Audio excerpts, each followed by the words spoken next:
I didn't flinch. Not when his fingers skimmed across her bare shoulder. Not when that deep red smile, one she pretended she'd left behind at work, curved onto her lips. The chandelier above us quivered in the cooling air, scattering light across his Rolex. He called it a company perk. A company I built from nothing, long before any of them could even define what we did. He leaned back, his hand still on her, and said to the table, loud enough for me, soft enough to sound casual, "She deserves a real man after hours." Their laughter was forced, brittle. But she laughed too. That was the instant the ground under me stopped wobbling and froze into something sharp. I kept my fork steady. The soft tap of my knife against porcelain was the only sign I'd heard him. I didn't react. I breathed in and swallowed the fury whole, because I was done begging for explanations. I met my wife in a garage that smelled of engine grease and ambition.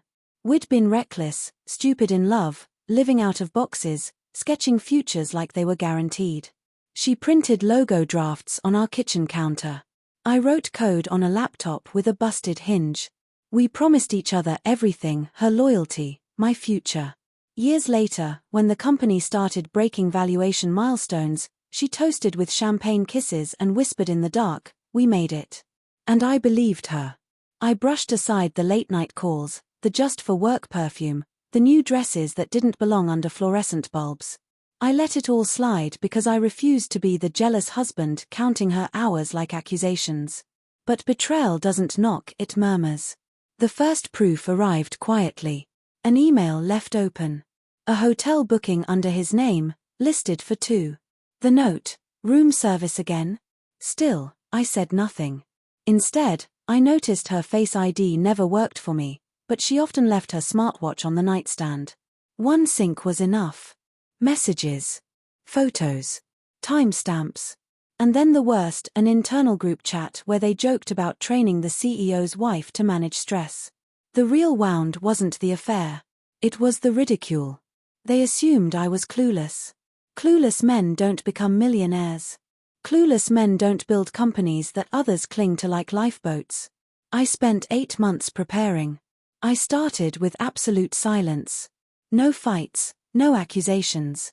I kissed her forehead at night and zipped up her dresses for her late meetings. Meanwhile, I met with my lawyer. I moved patents to a shell company. I rewrote stock vesting policies. I quietly bought out board members with severance packages that looked like mercy on paper. Every action was disguised as routine quarterly strategy. And I studied the man who had touched her shoulder, Daniel, the senior project director. Ambitious, loud, and painfully overconfident. He boasted about being irreplaceable. The truth? He was the weakest piece on the board. He hid incompetence behind swagger and spreadsheets. So I fed his ego. Assigned him projects too big. Watched deadlines crumble. Let his errors pile up. Every time he slipped, I smiled and told him to just keep going, like a man sprinting toward a cliff he'd been convinced was a horizon. The gala was the stage, every chandelier a spotlight. I waited until dessert. The laughter was drunk, the arrogance thick. Daniel bragged about the promotion he believed he had secured, one I had never approved. He tapped his glass. "I practically run the whole department. The CEO barely even knows what happens down there." My wife glanced at me, a quick flick of her eyes, searching for a reaction. She thought my silence was weakness. I dabbed my mouth with a napkin, reached into my jacket, and pulled out my phone. One tap. The giant high-definition screens around the ballroom flickered on. At first, people assumed they were seeing performance metrics. Then came the transfer logs. Slack screenshots. His emails to my wife. Hotel expense reports. Audio clips of him laughing at me. The entire table froze.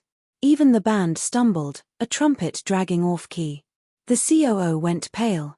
Board members shifted uncomfortably. Daniel stared, mouth slack, panic flooding his eyes. He reached for my wife's hand, she pulled away. I didn't look at her. Only at him. "This," I said, calm and steady, "is your resignation. Already signed. Effective last week." Security stepped in, real corporate security, not mall guards. Trained, silent, unforgiving. They escorted him through the center of the ballroom like a public sentence. Someone gasped. Someone else clapped. My wife stayed quiet. She followed me out like a shadow that had lost its owner. In the car, she finally whispered, "You knew." I didn't answer. There was nothing left to say. At home, I handed her a folder. A divorce agreement granting her a condo and nothing of mine. Her eyes blazed. "You used me." "No," I said. "You underestimated me." She shredded the papers with shaking hands, but behind her, the printer waited, stacked with fresh copies. She understood. I walked to the door. Behind me, silence hung heavy, like the moment after a gunshot in an empty street. Some betrayals explode. Mine was surgical. One strike, precise and lethal. People imagine revenge as chaos, a storm of rage. They're wrong. Real revenge is order. Preparation. Knowing exactly which thread to pull so the entire fabric collapses in the betrayer's hands. I regret none of it. They took 8 months of my life.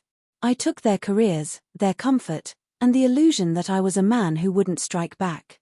In the end, I didn't shout. I didn't hit. I didn't plead.